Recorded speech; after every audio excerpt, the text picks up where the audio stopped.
বেশ সকাল সকাল উঠে দেখি মা আর কাকিমা পুজোর রান্না করতে শুরু করে দিয়ে, তারপর আমিও চান করে মেশিনটাতে পুজো করলাম।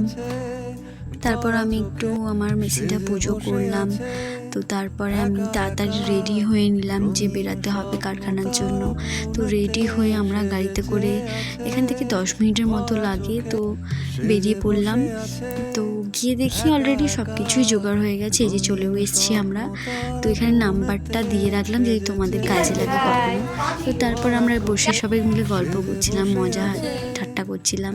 তারপরে ফল কাটলাম, এই হোমের জোগাড়টা আমিই করছিলাম, যে ঠিক মতো করে সাজাতে পেরেছি কিনা জানি না। তবে সব কিছু একটু জোগাড় করে বাউনটা করে ইতিমধ্যে চলে এসেছিলো, পুজো আরম্ভও হয়ে গেছে। তারপর আমি আর বোন শাক বাজাচ্ছিলাম, তারপর মা আরতির ছোঁয়া দিয়ে দিচ্ছিল। এরপর হবে হোম।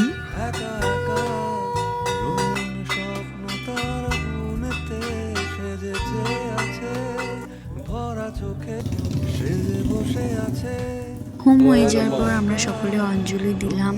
তো ব্যাস এখান পর্যন্তই, টাটা।